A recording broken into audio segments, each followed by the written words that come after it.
Hello everyone and welcome to my channel. Today I have with me Caroline. Hi Caroline, how are you? I'm good, Beverley. How are you? I'm good. In the rush, Good. but I'm good, thank you. Yes, I know that feeling very well. Yeah, so today we actually continuing the video we did previously. We're going to talk about aliens, the non-terrestrial being. Actually, and we are going to go a little bit deeper about them. I would like to also say before we go, people watching us, if it doesn't resonate with you, that's okay. That means it's just you're not just yet there yet, so that's okay. It doesn't matter. So I want to say that I made some research also on my hands, and I saw a video where an engineer was talking about aliens, that he was working with alien for the Area 51. And he was telling that, they are like acting normal. Some of them are kind of like us. Because I wanted also to go make my own research beside the school channel on Telegram. I like to have multiple sources.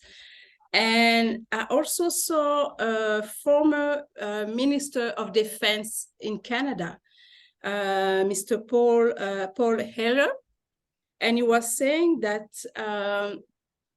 they do exist, because a lot of people say, no, it's just a fantasy, it's just in the movie, but they are real. And he was saying that, some of them are actually talking with telepathy, and some of them was really talking a little bit like us.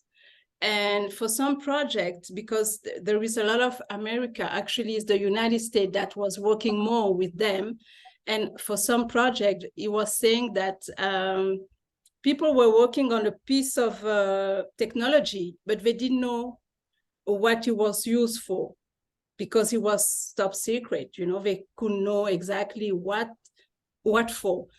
And basically, the people that I heard, even a US Army was saying that they wanted to come forward because they want people to know that they do exist, they are here, they are working with them. The government have some contract with them. So I just wanted to share that with people, so they know that it's not something that we just saying like this. It's been known for years, many years ago. Now I would like to ask you, because there is a lot of places where they are based. Do you know a specific area that where they are? Different types of alien groups. It's hard to say a specific area because we have a whole planet here that's much larger than the size we think it is on Earth. And a lot of alien groups live in different parts of inner Earth. Under Mount Shasta, for example, we talked about, and there is a city called Telos, where Telosians can live. Also in a lot of South Africa, that was taken over by the Chitauri, who are a type of reptilian species, and they have been living in inner Earth for as long as us, and they consider this their planet just the same as us. But what you were saying before about the government having contracts and working with aliens, yes, that's been going on for a very long time. And what we call black ops projects that were hidden by the CIA, and a lot of the funding that American taxpayers have been spending has been going on those projects. So there is a huge amount of alien technology that has been traded and exchanged in order to build spacecrafts and things that you may not be aware of. For example, the Roswell crash, that really did happen. There were aliens rescued from that, and that technology was taken and traded. So there are aliens. It's quite normal for governments to be working with them and not telling us about them. When you also consider the vastness of space and how small we are, it would be quite naive to think that we are the only species, and we're not, clearly, because we have our animals and our birds and other species on this planet. But out of all the trillions and trillions of billions of galaxies that are out there, do we really think we're the only ones in existence? That is, to me, it's crazy. Of course we're not. There are hundreds of thousands, if not millions of other species. Exactly. So at this stage in Ascension, we're just really wanting to communicate this with you, that yes, we are not alone, quite simply is the term. And very soon as we go through Ascension, we're going to meet these species and be working with them. They're going to be living on the planet with us. And we're going to be able to travel out to their planet. So it's just something to start to understand. As Beverley says, if you're not there yet, that's fine. But this is sort of normal for us now. Aliens do exist, and you know, how do you know Beverley and I aren't one of them?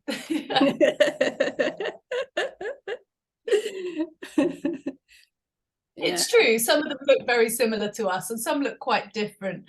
You've got some aliens that are beings who are not in body. Their consciousness is of pure light. You may think of those as angelics in some ways, or different benevolent species. You've got some species who are just pure fire.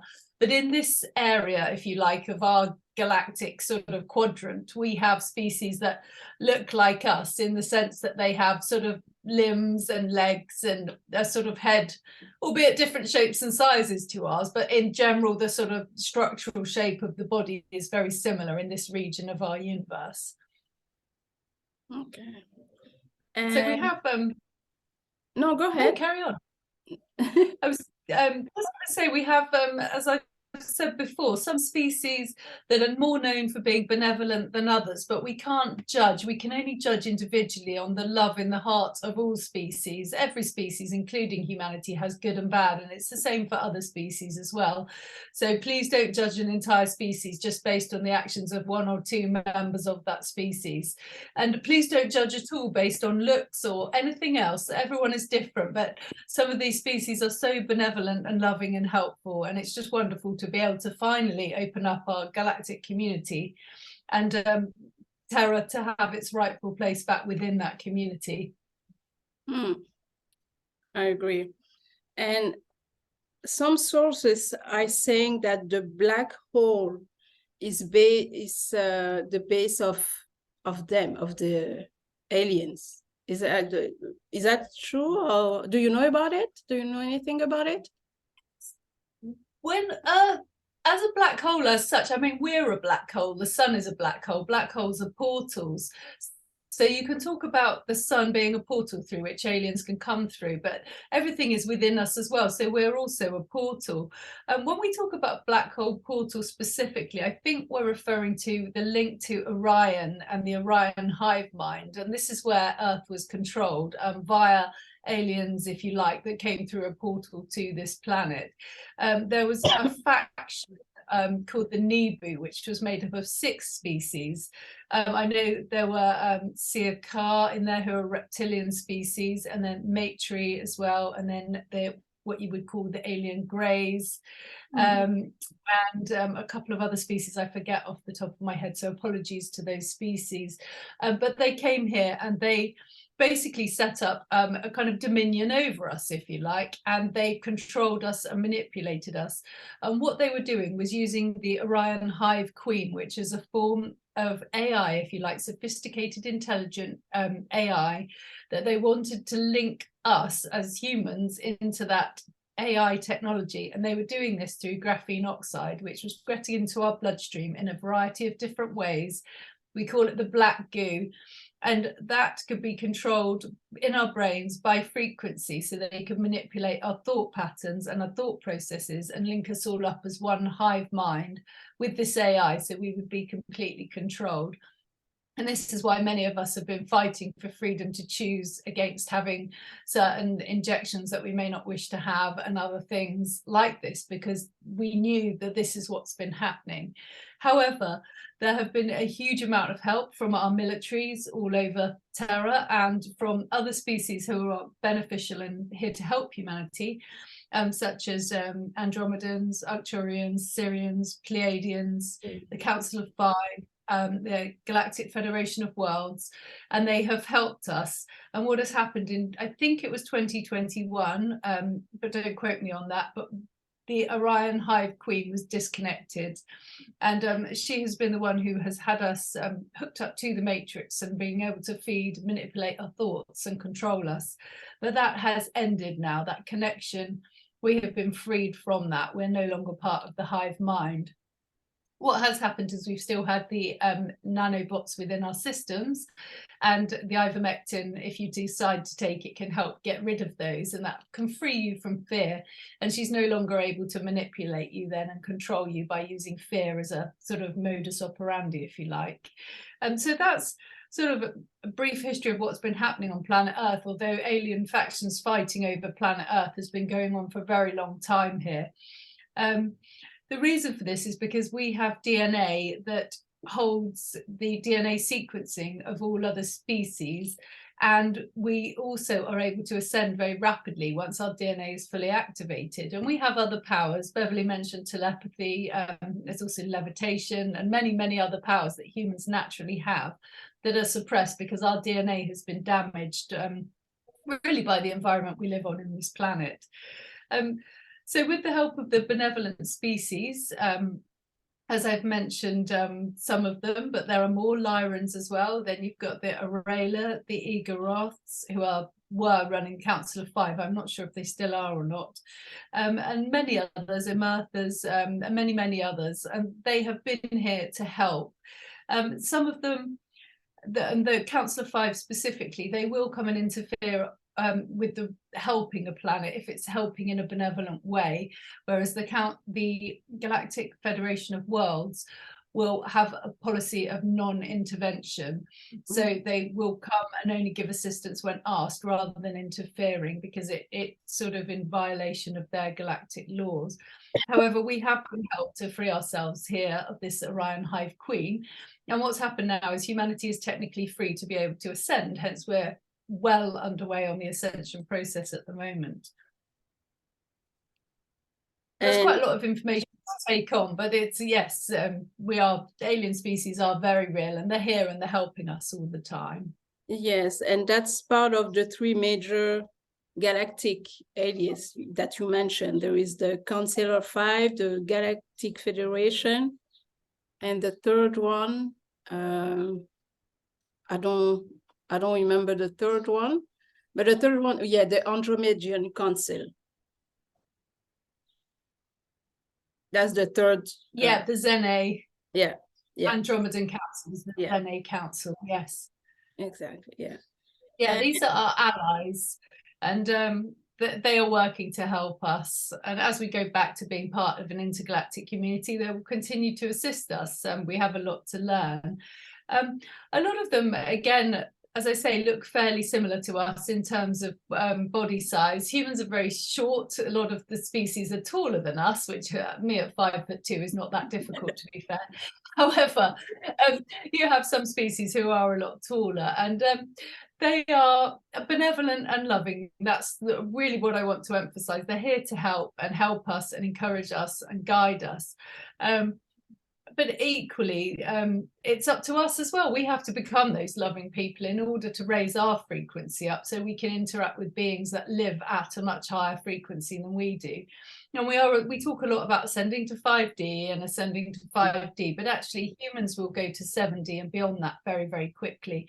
You can go up to 12D, and the 13th dimension, you can merge back with the light and Godhead. And this is completely accessible for humanity now as their DNA gets healed as we go on throughout time and space. I would like to mention also, Caroline, when we talk about the Galactic Federation, for example, there is alien, but there is also people like you and me who are part of the Galactic Federation, right? Yeah, we have a lot of incarnated star seeds on this planet at the moment.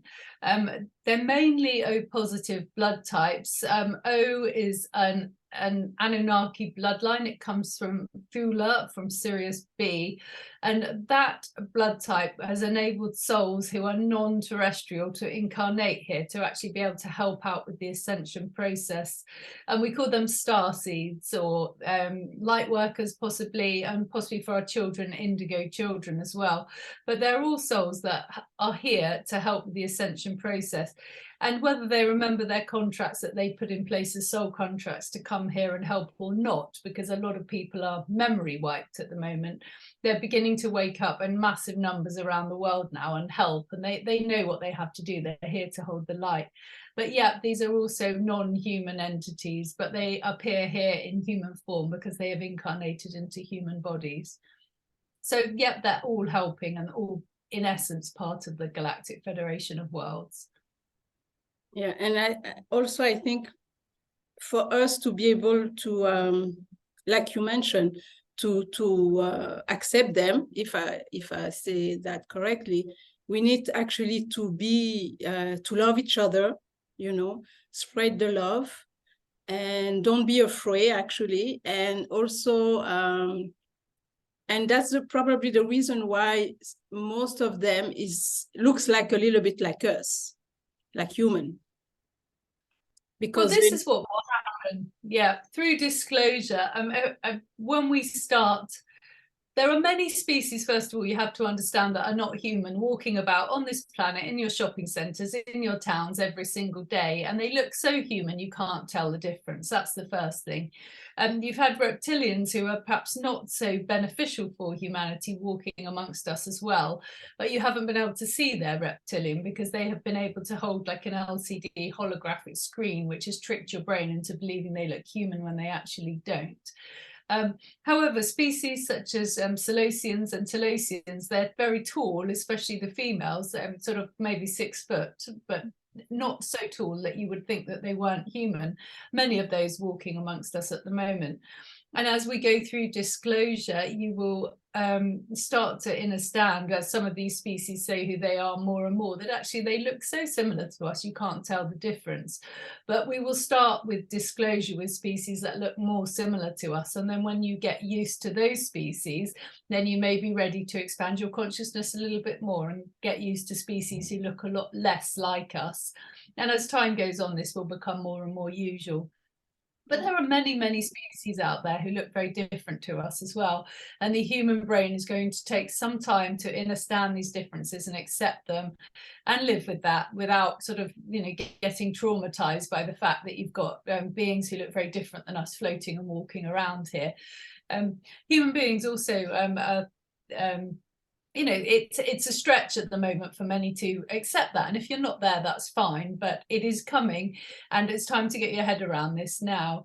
Do you want to talk about Elena Danan's books as well? The Cedars is one and some others, but they're great books to read because they also have detailed description about aliens and about the different types and some pictures as well. Yeah. Did you read the book? I saw the when she presented on the video, but I didn't read the book. Did you? Yes, I have. Her books are fantastic. She's managed to get them out very quickly for the benefit of humanity. And they, as I say, they explain about our blood types, about the cedar races that contributed to our DNA. We're all made up of 22 cedar races that are not human. They mix the DNA in a lab, created humanity. We were created by aliens, Anunnaki aliens. Got Enlil and Enki. There's a lot of information about them on the school channel as well. But Elena's books go through this. They also talk somewhat about the wars that we're having, but also all the species that contributed to our DNA and some information about those. So they're certainly worth reading. There's one that's called The Cedars and another one called We Will Never Let You Down. And those 2 books are definitely worth a good look at. Yeah, it's the second one that I heard, that I saw her video. Yes, definitely. And I know some people might ask, why do we need them to come to help us? Because we would have been exterminated and our planet would have been blown up in a nuclear war by now if they hadn't, quite simply. This domination, it's complicated, but some species, they would, like harvesters, they would have just come, killed us all off and gone in 5 seconds flat. But with the reptilians, they sort of kill us, but slowly, if you like, or they wanted to control and manipulate us more than just exterminate us very quickly so that they could use us for their benefit. So we were sort of, if you like, semi-left alone until this planet reached this point in space-time where it could ascend, because we knew that the species would still be here, albeit we've been hanging on by the skin of our teeth from getting genocided through various things that have happened over the past 4 to 5 years in all of our countries all over the world. But I've lost my chain of thought now. But yeah, reality is that we are still here, and these species have come to help us because they knew if they didn't, then we would be in trouble. And whether we like it or not, we are not isolated in this galaxy, and we're not isolated in this multiverse. There are billions and billions and trillions of other planets with other species on, and we are ascending, and through ascension we are going back to the part of terror in the galactic community, and we will be able to travel as they will be able to come here. We will be trading, and we will just be open to the true knowledge that these alien factions have suppressed from us as a species for so long. So it's not a question of why, it's a question of welcome, and let's go back to where we should have been all along. This is not a them versus us, this is about love, and this is about going back to love and restoring terror to a higher dimensional planet of light. Which is where Terra or Tara or Aramintea was before, and we need to go back and restore this sort of fall and this rift in space-time, because it's affecting negatively the whole universe, or certainly this galaxy, and we need to redress this, and it is going to be done through ascension. Yes, exactly. Then, we like it or not, it's going to happen. Yeah, but there's nothing to be afraid of as well. This is a joyous, wonderful occasion, and we get to get back with our brothers and sisters of light all throughout the universe. It is all for eternity. This is one of the most wonderful and amazing things that can ever happen to humanity. We have been liberated and we are truly free. Now, all humanity has to do is understand this so it can raise up and accept this freedom back and stop worrying about paying the bills or paying your mortgage. This is all matrix fear. We need to work in love and be at a higher level now, and that's where we're going.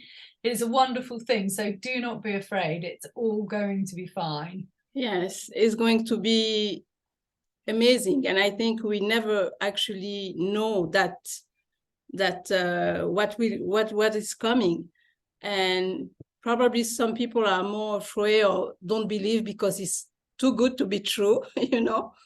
So probably that's also a reason why some people are just, you know, waiting to see. But keep faith also, and like you say, love each other. Just loving each other, helping each other is going to bring, you know, it's going to change the dynamic in our community.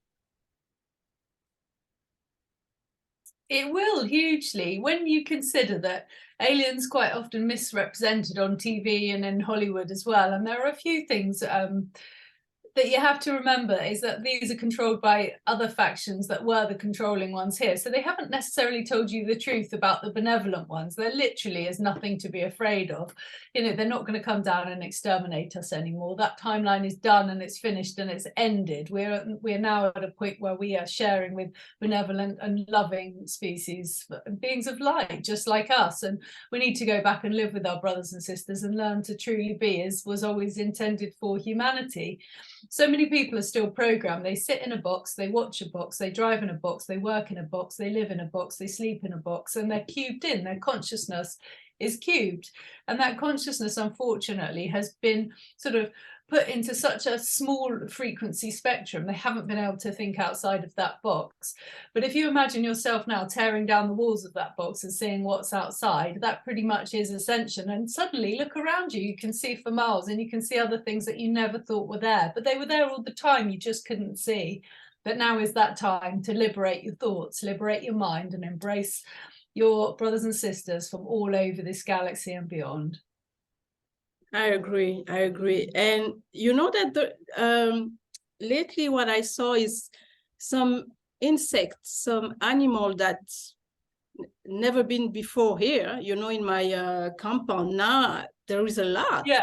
And I was like, hey, that's probably the ascension, you know, so some animals, some insects are coming back.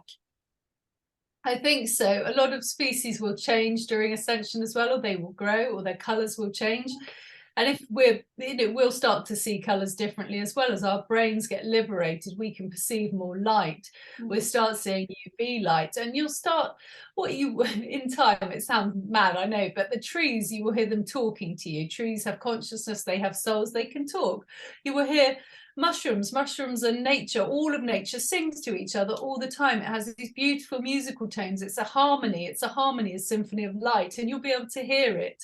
You'll be able to hear rivers that sound like angelic music, and the planet will just be much more full of waveforms of light. And what Beverley's talking about, seeing new creatures coming in, it's all part of ascension. They're just getting ready for joy, and this is where we're going. It's a wonderful, wonderful time to be alive.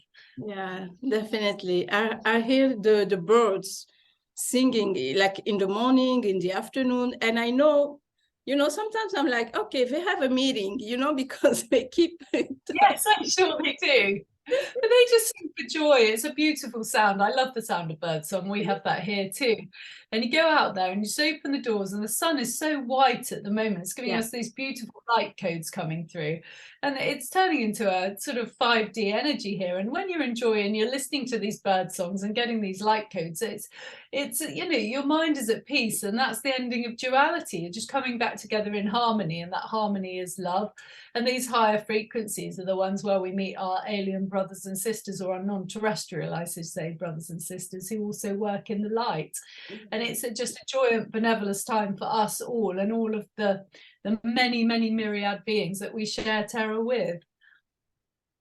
Yeah, definitely. Yeah, a lot of joy and love is coming. So, yeah. There is anything that you would like love. Sorry. I'll just to say that love is Christ consciousness, and it's a high vibrational energy of love where we don't judge one another. And when we're in that Christ consciousness, that non-judgmental ability to stay calm and centered extends to humanity. It extends to every other species we share this planet Terra with. It extends to those you might consider to be alien, and it extends to our intergalactic community as well. And it really is a time to realize and inner stand yourself that we are not alone here. We never were. We were just told that we were, and we believed the brainwashing. And those times have ended now. It is time to liberate our species, liberate our consciousness, to love our beneficial neighbors all over the galaxy and all over the multiverse. And that's it, really. It's just a joyous time to be alive. So, yeah. Thank you. Thank you, Caroline. Thank you, everyone, for watching, and do like, share, and subscribe.